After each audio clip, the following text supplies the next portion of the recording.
Hi అండి, అందరూ ఎలా ఉన్నారు? నేను చాలా బాగున్నాను. ఈరోజు మా ఇంటి రెసిపీ వచ్చేసి చుక్కకూర పప్పు. 4 కట్టల చుక్కకూరని ఫ్రెష్గా కడిగి తరిమి పెట్టుకోవాలండి. ఇలాగా తర్వాత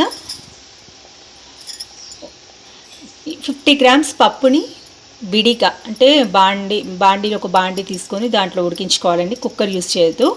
ఇది హాఫ్ ఉడికిపోయిందండి. ఉడికిన తర్వాత ఈ చుక్కకూరని అందులో వేసేయాలి.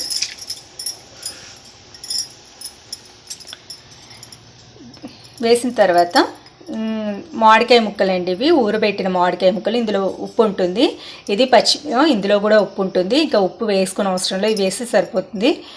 ఇప్పుడు చుక్కకూరను ఉడికిన పప్పులో వేసేద్దాం. పప్పుని 50% ఉడికించుకోవాలి. మళ్ళీ కూర పెట్టిన తర్వాత ఒక 15 మినిట్స్ ఉడికించుకోవాలి అండి. కూర వేసుకున్నాను. తర్వాత కొంచెం పసుపు వేయాలండి. దాన్ని ఒక 15 మినిట్స్ ఉడికించుకోవాలి. ఓకే అండి, పప్పు ఉడుకుతుంది, ఇంకా ఉడకాలి.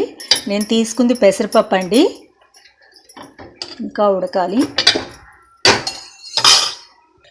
ఈ పప్పులోకి ఇలా ఊరబెట్టిన మామిడికాయ ముక్కలైనా తీసుకోవచ్చు, ఫ్రెష్ మామిడికాయ ముక్కలైనా తీసుకోవచ్చు, కొంచెం చింతపండు రసమైనా తీసుకోవచ్చు, చింతకాయ అయినా తీసుకోవచ్చు.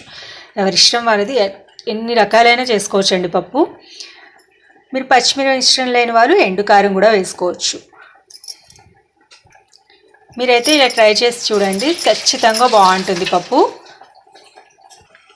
ఓకే అండి, పప్పు ఉడికింది. ఇప్పుడు ఆ పచ్చిమిరము, తర్వాత మామిడికాయ ముక్కలు 1 టేబుల్ స్పూన్ వేసుకుంటే చాలండి. బాగా కలపాలి. కొంచెం కలిపి మళ్ళీ ఒక 10 మినిట్స్ పప్పును ఉడికించుకొని తర్వాత పోపు పెట్టుకుంటే పప్పు రెడీ అండి. ఓకే అండి, పప్పు మామిడికాయ ముక్కలు అంతా ఉడికిపోయిందండి కూర. ఇప్పుడు నేను పోపులో జీలకర్ర, ఆవాలు, ఎండుమిర్చి, కరివేపాకు వేసి పోపు పెట్టుకున్నాను. ఈ పోపుని ఇప్పుడు ఇందులో వేసేద్దాం. ఓకే అండి, పప్పు రెడీ. పోపులో ఇంగువ కూడా వేసుకున్నానని ఇంగువ కూడా వేసుకోవాలి. ఇంగువ వేస్తేనే ఏ పప్పు అయినా రుచి.